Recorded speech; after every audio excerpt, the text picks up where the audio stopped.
والسلام على رسوله خاتم النبيين وعلى آله الطيبين وأصحابه الطاهرين والمؤمنين والمسلمين كلهم أجمعين. أما بعد، فقد قال الله سبحانه وتعالى في كلامه القديم والفرقان الحميد: أعوذ بالله من الشيطان الرجيم. بسم الله الرحمن الرحيم.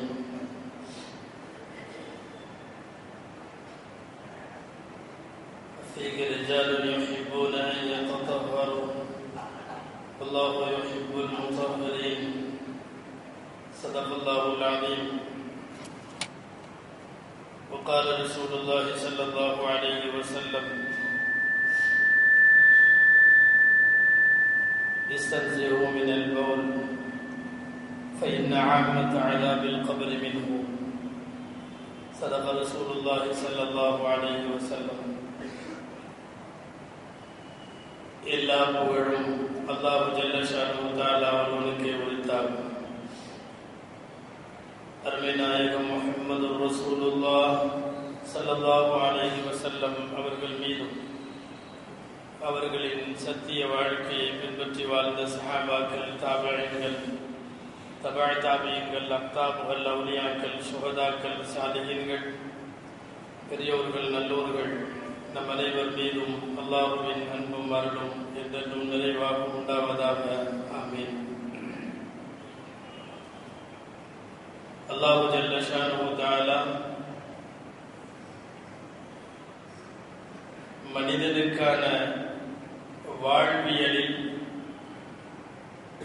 எதுவெல்லாம் ஒழுங்கு என்பதை, எதுவெல்லாம் ஒழுங்கீனம் என்பதை வாழ்வியல் கூறுகளாக அல் குர்ஆனின் வழியாக நமக்கு கற்றுத் தருகிறார்.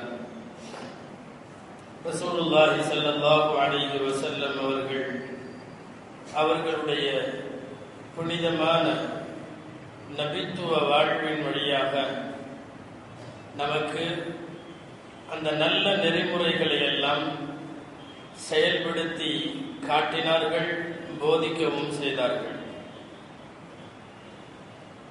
அந்த ஒழுங்குகளில் முஸ்லிமுக்குள்ள தனித்துவமான ஒழுக்கங்களில், நன்னெறிகளில் அல்லாஹ்வும் ரசூலும் விரும்புகிற ஏராளமான நன்னெறிகள் உண்டு. சில நேரம் அல்லாஹ் ரசூல் கூறிய ஒழுங்குகளை பின்பற்ற தவறுகிற போது அது வேறு விதமான இடர்களுக்கு, மனித சமுதாயத்தினுடைய இன்னல்களுக்கு காரணமாக அமைந்து விடுகிறது. அரபியில் 2 வார்த்தை சொல்லுவார்கள். தக்வீனி என்ற ஒரு வார்த்தை, தஷ்ரீஇ என்ற ஒரு வார்த்தை. ஷரியத் சட்டத்திலே சொல்லப்பட்டிருக்கக்கூடிய நெறிமுறைகளை பேணாத போது இயற்கையாக வரக்கூடிய பல்வேறு உபாதைகளை சந்திக்க வேண்டியது வரும். இன்றைக்கு பரவலாக பெருகி வரக்கூடிய நோய்கள், சாதாரணமாக இன்றைக்கு எல்லா ஊர்களிலும் சொல்லப்படுகின்ற, பரவி வருகிற பல்வேறு நோய்கள், இந்த நோய்களுக்கான மூல காரணங்கள் என்று பார்க்கிற போது இஸ்லாமிய வாழ்வியலில் பேண வேண்டும் என்று சொல்லித் தரப்பட்ட பல ஒழுங்கு நெறிகளை நாம் தவற விடுகிற போது அதற்கான விளையாக சில நோய்களை நாம் வாங்க வேண்டியது இருக்கிறது. அது ஒரு டெங்கு காய்ச்சலானாலும், ஒரு பன்றி காய்ச்சலானாலும், சாதாரணமாக ஒரு எய்ட்ஸில் தொடங்கி இன்றைக்குடைய எபோலா வரைக்கும் எல்லா வியாதிகளையும் சொல்லலாம். மார்க்கத்தினுடைய ஒழுக்க நெறிமுறைகள் மீறப்படுகிற போது அந்த மீறப்பட்டதன் விளைவாகத்தான் பல நோய்களை இன்றைக்கு உலகம் விலை கொடுத்து வாங்குகிறது. அந்த அடிப்படையில் மார்க்கம் நிறைய சுத்த சுகாதாரங்களை பற்றி பேசி இருக்கிறது. மிகவும் குறிப்பாக பாலியல் ரீதியான சுத்த அசுத்தங்கள், மலஜலம் ரீதியான சுத்த அசுத்தங்கள், ஒரு மனிதனின் புறத்தோற்றத்தை தீர்மானிக்கக்கூடிய அங்க ரீதியான இன்னபிற சுத்தங்கள் எல்லாவற்றையும் ஷரியத் பட்டியலிடுகிறது. இந்த ஒழுங்குகளில் நாம் தவறுகிற போது அதற்கான விளையாக நிறைய நோய்களை வாங்கிக் கொள்ளுகிறோம். மார்க்கத்தில் அகம் புறம் இரண்டு சுத்தங்களும் ஆக முக்கியத்துவம் பெறுகிறது. சொல்ல போனால் அகச்சுத்தம் என்று சொல்லுகிற ஆன்மாவை தூய்மைப்படுத்துகிற பணிக்குத்தான் நபிமார்கள் வந்ததாக குர்ஆன் சொல்லுகிறது. நபிமார்களுக்கான வேலை என்ன என்று குர்ஆன் சொல்லுகிற போது அவர்களுடைய ஆன்மாவை பரிசுத்தப்படுத்துகிற வேலையை நபிமார்கள் செய்வார்கள் என்று அல்லாஹ் சொல்லுகிறார். எனவே நபிமார்கள் ஆன்மாவை தூய்மைப்படுத்த வந்தார்கள். இந்த வரிசையில் அண்ணலம் பெருமான் முஹம்மது ரசூலுல்லாஹ் ஸல்லல்லாஹு அலைஹி வஸல்லம் அவர்கள் கடைசியாக வருகிற போது ஆன்மாவை சுத்தம் செய்ததோடு நிற்கவில்லை. இந்த உலகம் அழியும் காலம் வரைக்கும் வரக்கூடிய பல்வேறு விதமான வினைகள், விளைவுகள், நோய்கள், அந்த நோய்களினுடைய பரவல்கள், இவற்றிற்கு தோதுவாக புற சுத்தம் பற்றி நிறைய பேசினார்கள். தலை சீவுவதிலே தொடங்கி நகம் வெட்டுவதிலே தொடங்கி பெருந்துடக்கிற்கு பெரிய அசுத்தத்திற்கு குளிக்கிற வரைக்கும் எல்லா புற சுத்தங்களையும் நபிகள் பெருமானார் ஸல்லல்லாஹு அலைஹி வஸல்லம் போதித்து தந்தார்கள். அந்த அடிப்படையில் சிறுநீர் கழித்துவிட்டு சுத்தம் செய்வதிலே தொடங்கி மனைவியோடு தாம்பத்தியம் நடத்திவிட்டு குளிக்கிற குளிப்பு வரைக்கும் எல்லா விதமான அசுத்தங்களிலும் நாம் நம்மை எப்படி வைத்துக் கொள்ள வேண்டும், எதனால் நோய்களை விட்டும் நம்மை தற்காத்துக் கொள்ள முடியும் என்பதை நபிகள் நாயகம் ஸல்லல்லாஹு அலைஹி வஸல்லத்தினுடைய சுத்தம் பற்றிய போதனைகளிலே நமக்கு தெளிவு கிடைக்கிறது.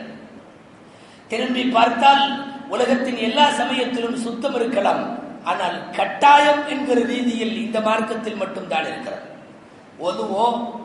ஒது செய்வதோ அல்லது குளிப்பதோ ஃபர்து என்று சொல்லக்கூடிய கட்டாய கடமை இந்த அந்தஸ்தில் எந்த மதத்திலையும் வைக்கவில்லை.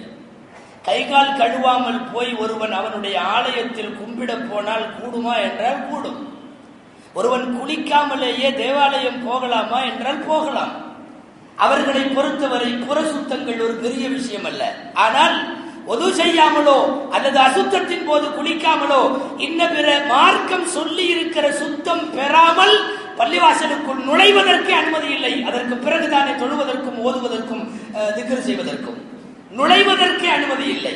அந்த அடிப்படையில் சுத்தத்தை கடமை என்று சொன்ன ஒரே மார்க்கம் இஸ்லாம் மட்டும்தான். சுத்தமாக இருங்கள் என்று போதிப்பது வேறு, அவரவர்களுடைய இஷ்டத்தில் அதை சொல்லி வைப்பது வேறு. ஆனால் சுத்தம் கட்டாய கடமை. அது இல்லாவிட்டால் இறைவனுக்கும் உனக்குமான தொடர்பாக இருக்கிற இபாதத் கூடாது என்று அறிவிக்கிறது இந்த மார்க்கம். அந்த அடிப்படையில் அகசுத்தத்தை விட முதலில் தேவைப்படுவது இந்த புற தூய்மை. புற தூய்மை குர்ஆனில் ஒரு வசனம் இறங்குவதற்கு காரணமாக அமைந்திருக்கிறது. குபாவிற்கு அருகாமையிலே வாழ்ந்த மனிதர்களை பற்றி புகழ்ந்து பேசும் திருக்குர்ஆன் அவர்களுடைய சுத்தத்தை தான் மேற்கோள் காட்டி திருக்குர்ஆனிலே பேசப்படுகிறது. மரஜலம் கழித்துவிட்டு கற்களால் சுத்தம் செய்து அதையும் தூய்மையாக்கி அதற்கு பிறகு தண்ணீரிலே சுத்தம் செய்து இரண்டிலும் சேர்த்து சுத்தம் இல்லாத காலம். ஒரு காலத்தில் கற்களாலேயே சுத்தம் முடிக்கப்படும், செங்கற்களாலேயே சுத்தம் முடிக்கப்படும், மண் திவளைகளால் சுத்தம் முடிக்கப்படும், அல்லது தண்ணீர் பயன்படுத்தப்படும். சுத்தத்தில் நிறைவு ஆகாது என்று சொல்லி குபாவுக்கு அருகிலே இருந்த ஜனங்கள் அவர்கள் எழுப்பிய புதிய பள்ளிவாசலின் போது தண்ணீரும் பயன்படுத்தினார்கள், கல் கட்டிகளை மண் கட்டிகளையும் பயன்படுத்தினார்கள். இரண்டு சுத்தத்தையும் பயன்படுத்திய போது அல்லாஹ் குர்ஆனில் அவர்களுக்கும் ஒரு வசனம் தந்து விட்டான். உயர்ந்த இடத்திலே இருப்பவர்களை எல்லாம் பதிவு செய்கிற திருக்குர்ஆன் அவர்களுக்கும் ஒரு வசனம் தந்தது. அல்லாஹ் சொன்னான், அங்கே சில ஜனம் இருக்கிறார்கள், சில ஜனங்கள் இருக்கிறார்கள், சில மனிதர்கள் இருக்கிறார்கள், சுத்தமாக இருக்க வேண்டும் என்று விரும்புகிறார்கள். அல்லாஹ் அப்படிப்பட்ட சுத்தமானவர்களை விரும்புகிறான். குர்ஆனில் சாதனைகள் செய்து பதிவானவர்கள் உண்டு. சுத்தத்திலேயே அதையே சாதனையாக்கி அதன் மூலமாகவே குர்ஆனில் பதிவு பெற்றவர்கள் என்றால் இந்த குபா வாசிகளை தான் சொல்ல வேண்டும். எல்லா வகையிலேயும் குளிப்பிலிருந்து, ஒதுவிலே இருந்து, கழுவுவதிலே இருந்து, துடைப்பதிலே இருந்து, குழந்தையின் சிறுநீர் வரைக்கும் இங்கே சுத்தம் எல்லா தளங்களிலும் பேசப்பட்டுவிட்டது. வருத்தம் என்னவென்றால் இன்றைக்கு 10ஆம் வகுப்பு 12ஆம் வகுப்பு படிக்கக்கூடிய பிள்ளைகளுக்கு கூட குளிப்பு கடமைகளை பற்றிய சுத்த அசுத்தங்களை பற்றிய விழிப்புணர்வு தரப்படாமலேயே அவர்கள் வளர்ந்து விட்டார்கள். எந்த குளிப்பு எந்த ரகம் என்று தெரியாமல் வளர்க்கப்படுகிறார்கள். இங்கே குளிப்புகள் எல்லாம் சிலதை கடமை என்று வைத்திருக்கிறார்கள், சிலதை சுன்னத் என்று வைக்கிறார்கள், சிலது உன் அனுமதியில் விரும்பினால் குளித்துக்கொள், விரும்பாவிட்டால் விட்டுவிடு என்று வைத்திருக்கிறார்கள். இங்கே குளிப்பும் நிறைய, சுத்தமும் நிறைய. எல்லாவற்றையும் ஒரு முஸ்லிம் சுத்த விஷயத்தில் இது தேவையில்லை என்று எந்த பாடத்தையும் ஒதுக்கி தள்ள முடியாத அளவுக்கு சுத்தம் பற்றிய நிறைய பாடங்கள் நபிகள் ஸல்லல்லாஹு அலைஹி வஸல்லம் உலகத்திற்கு போதித்தார்கள். ஜும்மாவுடைய தினத்தன்று குளிப்பை உலமாக்கள் சில பேர் நபி வழி என்கிறார்கள். இன்னமும் மார்க்க அறிஞர்கள் சில பேர் முஸ்தஹப் என்று எழுதி வைத்தார்கள். இமாம் மாலிக் ரஹ்மத்துல்லாஹி அலைஹி போன்ற பெரிய அறிவுஜீவிகள் ஜும்மாவுடைய தினத்தன்று குளிப்பது வாஜிப் என்று எழுதி வைத்தார்கள், கடமை என்றார்கள், குளிக்காமல் தொழ வேண்டாம் என்றார்கள். ஜும்மா கடமையாக்கப்பட்ட அந்த நேரம் மதீனாவில் அவரவர்கள் வேலைக்கு சென்று விட்டு அப்படியே முற்பகலில் நேராக பள்ளிவாசலுக்கு வருவார்கள். உழைப்பாளிகள் வியர்வையோடு வருவார்கள். சமயங்களில் காடுகளிலே விறகு வெட்டியவர்கள், சுமை தூக்கியவர்கள், சந்தையின் வெயிலிலே வியாபாரம் செய்தவர்கள் எல்லாம் அப்படியே போட்டுவிட்டு வந்து பள்ளிவாசலுக்குள்ளே நிற்கிற போது வியர்வையின் துர்நாற்றம் அந்த ஒரு சிறிய பள்ளிக்குள்ளே லேசாக நாற்றம் வர ஆரம்பித்த போது ஜும்மாவுடைய குளிப்பு கடமையானதன் பின்னணியில் மார்க்க அறிஞர்கள் பதிவு செய்கிறார்கள். ஸல்லல்லாஹு அலைஹி வஸல்லம் ஜும்மா தினத்தன்று குளிக்க வேண்டும் என்று சொன்னார். சுத்தம் பற்றிய விழிப்புணர்வே இல்லாமல் இன்றைக்கு நிறைய பேர். நம்மினுடைய உடலிலே இருந்து வரக்கூடிய துர்நாற்றம் அருகிலே தொழக்கூடியவருக்கு இடையூறு செய்யும் என்றால் அது தொழுகை நிறைவாகாது. அதனால்தான் சுத்தத்தை கொடுத்து முதலிலே வீட்டிலே குளிப்பை சொல்லி பள்ளிக்கு வந்த பிறகு ஒது செய்ய சொல்லி அதற்கு பிறகு உள்ளே அனுப்புகிறோம் அல்லவா. மார்க்கத்திலே சுத்தம் பற்றி சொல்லப்பட்டிருக்கிற செய்திகள் குறித்த விழிப்புணர்வு வேண்டும். ஒரு சிறுநீர் கழித்தல் என்று அசட்டையாக இன்றைக்கு எடுத்துக் கொள்ளப்படுகிற, கண்ட இடங்களில் நின்று கொண்டே காரியத்தை முடித்து விடுகின்ற, இடம்பொருள் பார்க்காமல் செய்யப்படுவதில் எத்தனை ஒழுங்கு. அதற்கு ஆயிஷா ரலியல்லாஹு அன்ஹா சொல்வார்கள், நஹன் நபியு ஸல்லல்லாஹு அலைஹி வஸல்லம் அன் நபூல காயிமன், நின்று கொண்டு சிறுநீர் கழிப்பதை நபி ஸல்லல்லாஹு அலைஹி வஸல்லம் தடுத்தார்கள். மூட்டு வலி போன்ற உபாதைகள் இருப்பவர்களுக்கு அவர்கள் உட்காராமல் நின்று கொண்டு சிறுநீர் கழிக்க அனுமதி உண்டு. உடல் ரீதியான தொந்தரவாக இருக்க வேண்டுமே தவிர போட்டிருக்கிற ஆடை உட்கார முடியாது என்பதால் அல்ல. ஆடைகளின் தேர்வு மார்க்கத்திலே ஒரு கடமையாக வைக்கப்படவில்லை. நீ இப்படி டைட்டாக அணிந்திருக்கிற போது நின்று கொள், லூசாக அணிந்திருக்கிற போது உட்கார்ந்து கொள் என்று உட்காரவும் நிற்கவும் ஆடை அளவுகோலாக இல்லை. பல பேர் அப்படி புரிந்து கொள்ளுகிறார்கள். வேட்டி உடுத்துகிற போது உட்கார்ந்து கொள்ளலாம், பேண்ட் இருக்கிற போது நின்று கொள்ளலாம். சில நவீன விரும்பிகள் ஹதீசுகளை கூட வளைத்து அப்படியெல்லாம் நின்று கொண்டு இருப்பதில் எந்த விதமான இதுவும் இல்லை என்று மேற்கத்திய தாக்கத்திலே பேசுபவர்கள் உண்டு. ஸல்லல்லாஹு அலைஹி வஸல்லம் ஒரே ஒரு முறை ஒரு கூட்டத்தார் குப்பை கொட்டுகிற இடத்தினுடைய மேட்டிலே நின்று கொண்டு நின்று சிறுநீர் கழித்ததாக சஹீஹுல் புகாரியில் பதிவாக இருக்கிறது. அது நபி ஸல்லல்லாஹு அலைஹி வஸல்லம் அவர்கள் அதற்கு விளக்க உரை தருகிற முஹத்திஸீன்கள் சொல்லுவார்கள், ஸல்லல்லாஹு அலைஹி வஸல்லத்திற்கு மூட்டிலே அப்போது இருந்த அந்த நேரத்தில் இருந்த ஒரு வலிக்காக வேண்டி அவர்கள் நின்று கழித்தார்கள் என்று எழுதுவார்கள். ஆக இது உடல் கோளாறு உள்ளவர்கள் நின்று கொள்ள அனுமதி இருக்கிறதை தவிர இஸ்லாமிய அடையாளம் என்பது அமர்ந்து சிறுநீர் கழித்தல். சொல்ல போனால் அமருவதற்கு தோதுவாகவே ஆடைகளை வடிவமைத்துக் கொள்ளுதல். அவன் வடிவமைக்கிற ஆடையை வைத்துக் கொண்டு இங்கே சட்டத்தை மாற்ற வேண்டாம், சட்டத்திற்கு தோதுவாக ஆடையை மாற்றிக்கொள்ள வேண்டும். ஆடையை அப்படி ஒரு இலகுதல் தன்மை உடையதாக வைத்துக் கொள்ள வேண்டும். ஸல்லல்லாஹு அலைஹி வஸல்லம் நின்று கொண்டு சிறுநீர் கழிக்க அனுமதி தரவில்லை. பல நேரங்களில் இதுவெல்லாம் நின்று கொண்டு மாத்திரமல்ல, அதை தாண்டி கழுவியும் கழுவாமலும் என்று இந்த விஷயத்திலே அசட்டையாக இருக்கப்படுகிறது. புகாரியின் பிரபலமான நபிமொழி நாம் பல முறை கேள்விப்பட்டிருக்கலாம்.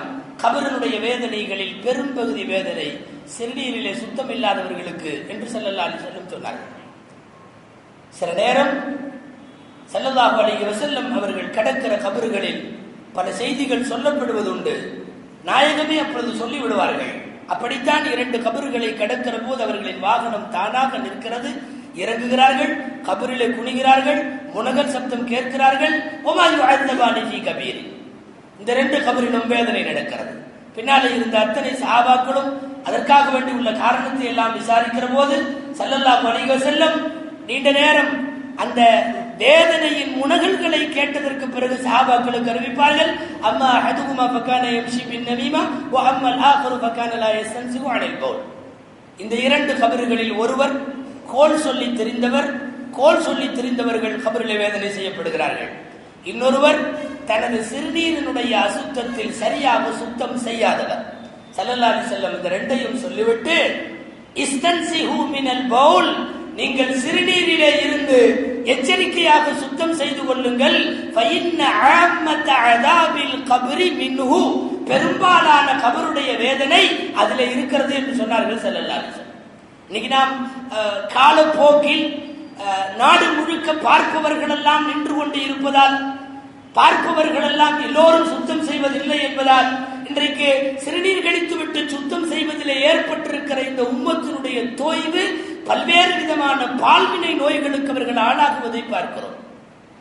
இந்த கோல் சொல்றது ஒரு கபரு, சிறுநீர்ல சுத்தம் செய்யாதது ஒரு கபருன்னு சொன்னாங்களே, இந்த ரெண்டும் பொதுமக்களுக்கு இடையிலே அசாதாரணமாக, ரொம்ப சாதாரணமாக நினைக்கிறார்கள். இதை ஒரு பாவமாவே நினைக்கிறது இல்லை. அப்படிங்கிறதுனால அந்த ரெண்டையும் வலியுறுத்தி சொல்லுகிறார்கள்.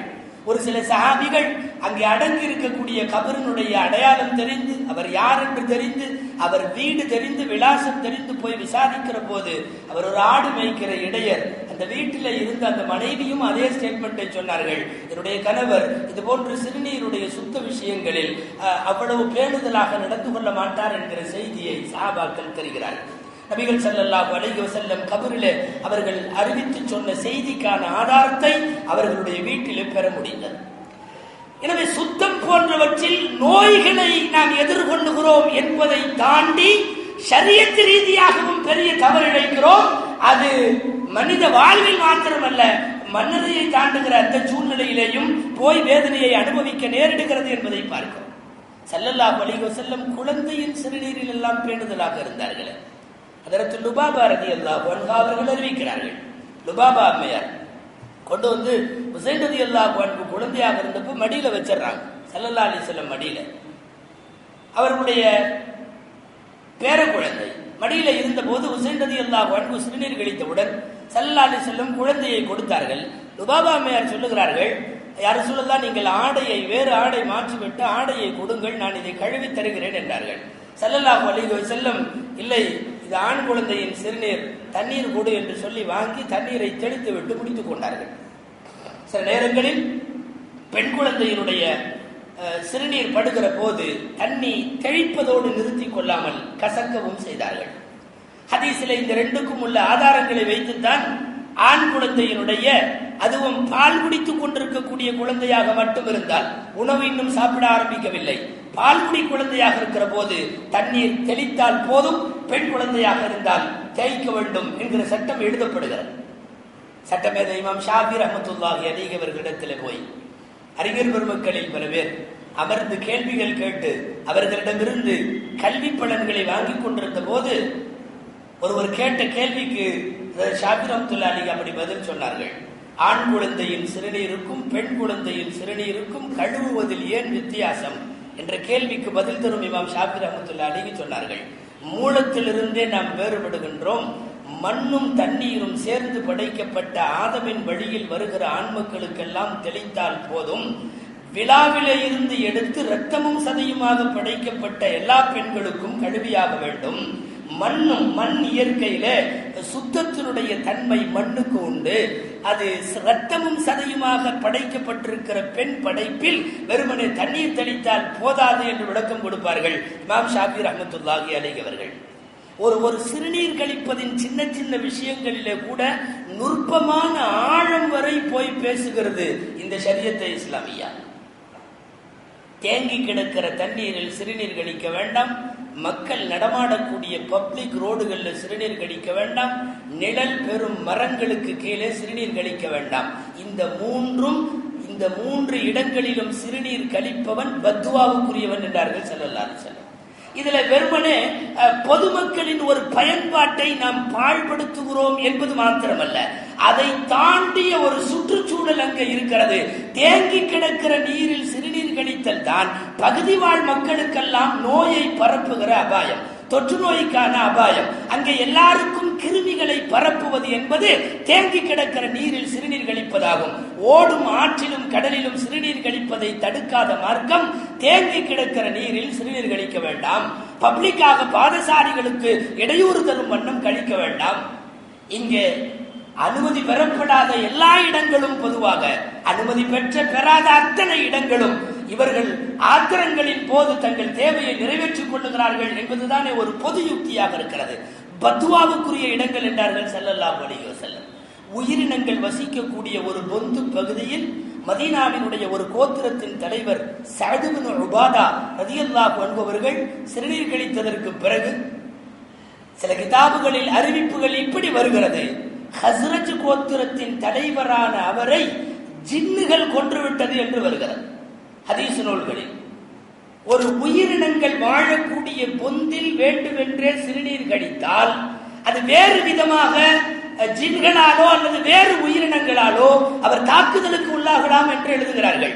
அனாவசியமான இடங்கள் எதுவும் சிறுநீர் கழிப்பதற்கு தேர்வு செய்ய வேண்டிய இடம் அல்ல என்பதை ஹஜ்ரத் சஅத் இப்னு உபாதா ரலியல்லாஹு அன்ஹுடைய மரணத்தில் ஜின்னுகள் கொன்றதாக அவர் பாடி கிடந்த இடத்திலே இருந்து யாரும் மனிதர்கள் இல்லாமல் சப்தம் மட்டும் வந்து கொண்டிருந்திருக்கிறது. கதல்னா சய்யிதல் ஹஜ்ரத் சஅத் இப்னு உபாதா, ஹஸ்ரஜின் தலைவரான சஅத் இப்னு உபாதாவை நாங்களே கொன்றோம் என்று ஒரு பொந்திலே இருந்து சப்தம் மட்டும் வந்ததை வைத்துக் கொண்டு உயிரினங்கள் வசிக்கும் பொந்துகளின் ஓட்டைகள் வழியாக சிறுநீர் கழிக்க வேண்டாம் என்பதையும் நம்முடைய கிதாபுகள் எழுதி தருகிறது. இது போன்ற சிறுநீரிலே இருந்து எல்லா பராமரிப்பு விஷயங்களிலேயும் இன்னைக்குள்ள அக்கறை ரொம்ப கம்மியாக இருக்கிறது. மனைவியோடு கூடி முடித்ததற்கு பிறகு அல்லது கனவிலே ஏதாவது ஸ்கலிதம் ஏற்பட்டு அவர் குளிப்பு கடமையானதற்கு பிறகு அவர் ஒது செய்து விட்டு தூங்கட்டும் என்கிறது சஹீஹுல் புகாரி. யாருடனாவது அவர் பேசுவதாக இருந்தால் அதற்கு பிறகு குளிப்பு கடமையான நிலையிலேயே அவர் வெளியில வர வேண்டாம், ஒது செய்து கொள்ளட்டும்.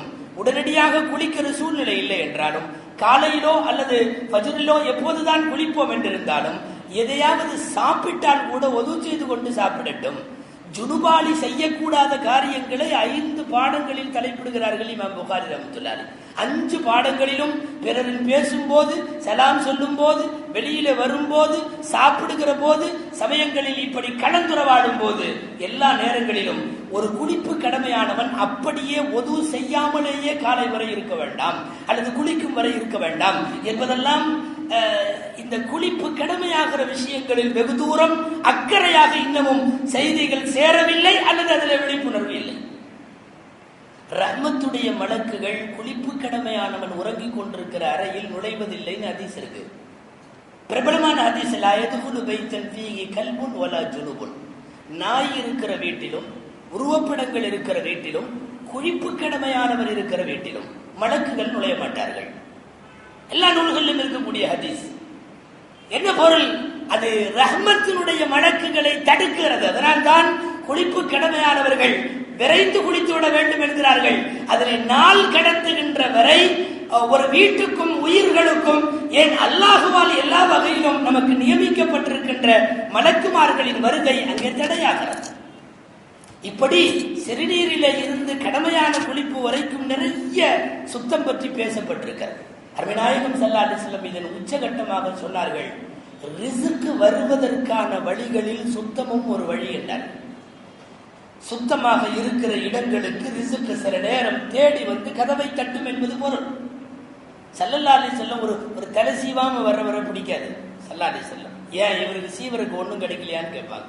என்ன தேய்க்காம வர்றவங்களை பெரும்பாலும் பிடிக்கிறது இல்லை. ஏன் இது கிடைக்கலையாம்பாங்க.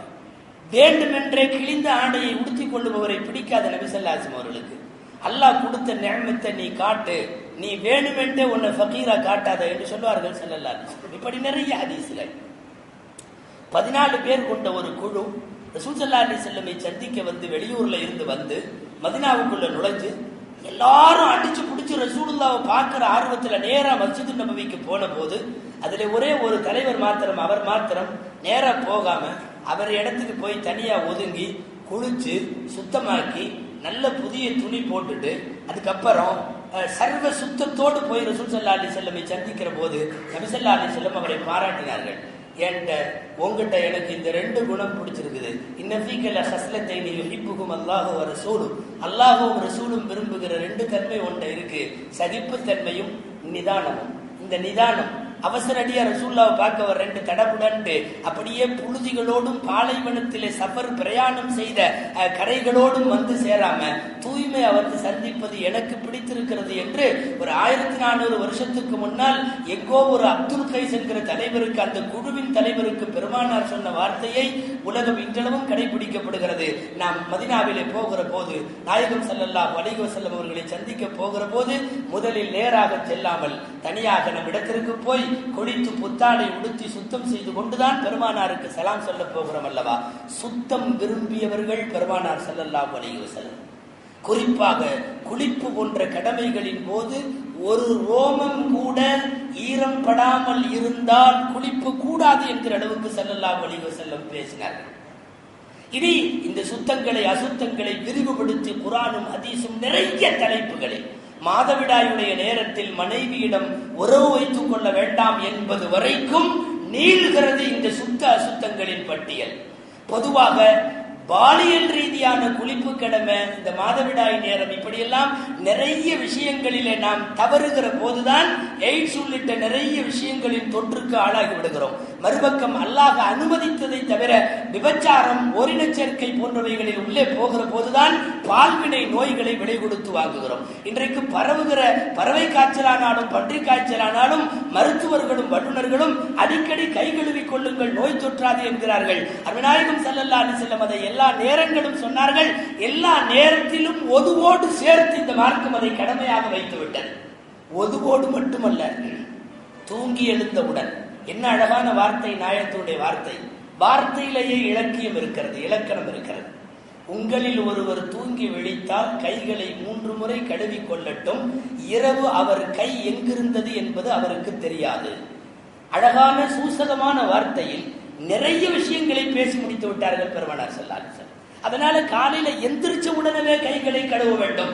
ஒது தனி, ஒதுவுக்காக சொல்லப்படுவதல்ல. இப்படி எந்த வகையிலெல்லாம் நோய் தொற்றுகளும் அபாயங்களும் இருக்குமோ அந்த எல்லா வழிகளையும் பேசினார்கள் நாயகம் ஸல்லல்லாஹு அலைஹி வஸல்லம். எனவே எல்லா நோய்களிலிருந்தும் காப்பாற்ற தனித்தனியாய் மருந்து பட்டியலுக்கும் தேவையில்லை, பரிசோதனைகளும் தேவையில்லை, எந்த லேபுகளிலும் நம்மை சோதித்துக் கொள்ள வேண்டிய அவசியம் இல்லை. அண்ணலம் பெருமான் ஸல்லல்லாஹு அலைஹி வஸல்லம் காட்டிய மலஜல சுத்தத்திலே தொடங்கி பெருந்துடக்கின் சுத்தம் வரைக்கும் மார்க்கம் சொல்லுகிற வழியில் சுத்தம் பேணினாலே எல்லா விதமான ஆரோக்கியத்தையும் தக்க வைத்துக் கொள்ள முடியும். அல்லாஹ் பரவி வரும் எல்லா விதமான பெரு நோய்களிலே இருந்தும் அல்லாஹ் நம்மை காப்பாற்றி அருள்வானாக. ஆமீன். வ ஆகிரு தஅவானா அல்ஹம்துலில்லாஹி ரப்பில் ஆலமீன்.